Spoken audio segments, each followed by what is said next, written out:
Salut Mike, ça va? Oui, ça va et toi? Ça va, dis, j'aimerais un peu savoir sur ton passé sportif, comment il était? J'ai commencé très jeune dans le sport. À 3 ans, j'ai commencé le motocross. J'ai été champion de Wallonie, champion de Liège, 5e champion de Belgique, meilleur pilote de l'année 82-83. J'ai fait du karaté, du foot, de l'équitation, la boxe, du fitness. Et puis je suis vraiment lancé à fond dans la boxe. Donc j'ai fait le championnat de Belgique, le championnat d'Europe, 5 championnats du monde. Trophée, mérite sportif. Donc j'aimerais savoir aussi pourquoi t'as pas été plus loin dans ta carrière. Qu'est-ce qui t'en a empêché à aller plus loin? Je crois que confiance en soi que je n'ai pas eu à l'époque, c'est 80% de ma faute. Je suis quand même fier de ce que j'ai accompli. Pour un petit Angissois, j'ai été champion de Belgique, je suis le premier Angissois dans la région de Wiwarem. J'ai été championnat du monde, champion d'Europe. C'est vrai, j'ai pu encore faire d'autres combats à ce moment-ci, encore trop si longtemps. Les championnats d'Europe, les championnats du monde, à Dubaï, en France, Coupe de vrais champions.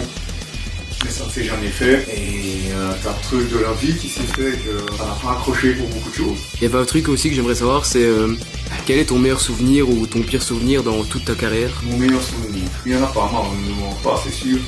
C'est mon titre de champion de Wallonie de motocross. Quand en descendant du podium, j'ai vu les yeux de mon papa qui pleurait. Mes meilleurs souvenirs, il y a encore mon champion de Belgique, le boxe taille. Au début ça s'est très mal passé le jour du combat aussi. L'adversaire était en surpoids, attendait pour être mis au tapis, ça ne s'est pas fait. J'étais fier aussi de mon tout premier championnat du monde aussi. Ça s'est fait, je ne m'attendais jamais à faire un championnat du monde, quand même connu, puis j'ai fait un championnat du monde. Étonné, plus mauvais on va dire, c'est mon dernier championnat du monde. Que ça s'est mal passé pour mon entraîneur et moi d'ailleurs. Mentalement, ça s'est pas bien passé. J'étais jusqu'au bout des rounds. Un gros souci juste avant que je monte sur le ring pour mon entraîneur. Ça n'a pas fonctionné. J'avais la tête ailleurs. Le adversaire, ça a été un russe, mon champion du monde. As-tu eu des retours positifs ou négatifs sur tout ce que tu as fait? Sans me vanter, je pense que j'ai des bons retours. C'est pas plaire à tout le monde. Les retours, je pense que beaucoup de bonnes personnes qui essaient de faire le mon mieux. Beaucoup, le foot à gérer, tous les jeunes de Stockholm qui sont occupés. Dont toi, tu peux dire un retour positif ou pas négatif de toi. Tu sais très bien, je suis très dur. Mais généralement, j'ai des beaux retours des gens, des femmes, des enfants, des personnes qui essayent de se remettre une activité sportive pour leur bien-être. Moi, je te repose la question. Est-ce que ça t'a plu que je t'entraîne? Bah ouais. Il y a eu beaucoup de changements, ouais. Ouais, c'était bien. Mentalement, physiquement. Les deux. C'est quoi que t'as fait le plus gros rêve? La perte de poids. Est-ce que tes entraînements ont permis à des autres gens d'aller loin dans leur carrière sportive? Est-ce qu'ils ont été loin grâce à toi ou quoi? Il y en a quelques-uns, surtout dans la boxe, dont certains élèves que j'ai entraînés dans le kickboxing, qui sont évolués vers un boxe anglaise, qui sont devenus professionnels, qui se sont entraînés, que j'ai encore préparé il n'y a pas si longtemps pour ces derniers combats, ces derniers championnats, en préparation physique. Humainement, surtout, je crois que j'ai accompli pas mal de choses avec certains sportifs. Ça, c'est clair.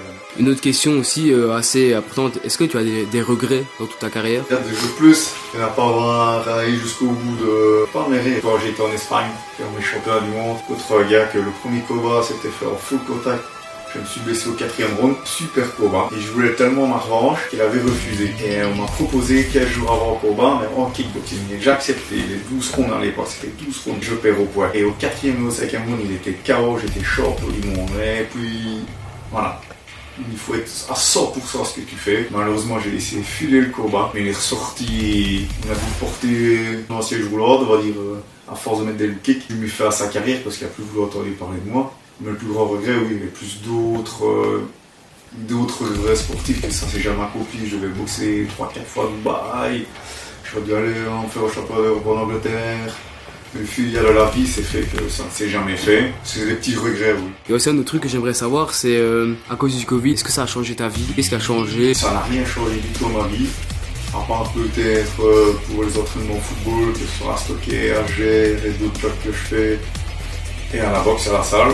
Sinon, personnellement, ça n'a rien changé à ma vie. J'ai toujours continué mes coachings individuels, voilà.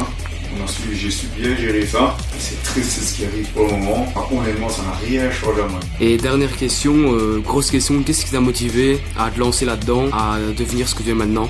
Ça fait depuis longtemps que je fais ça. Il y a au moins plus de 20 ans que je fais ça, même un peu plus. J'ai toujours occupé des gens, que ce soit en boxe, que ce soit... J'ai toujours fait ça. Et puis je me suis rendu compte que c'était vraiment ma passion au fort et à mesure que je le fasse.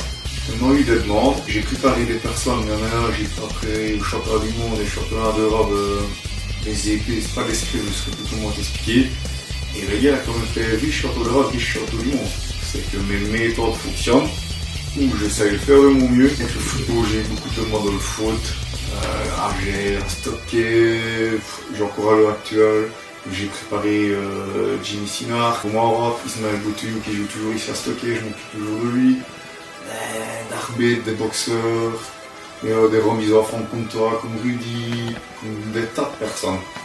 Et le bien-être des gens, c'est une motivation de voir les gens qui reviennent et qui sont satisfaits. Maintenant, je suis très dur mentalement, surtout avec des boxeurs ou certains joueurs de foot, ils ont monté un petit palier grâce à ça.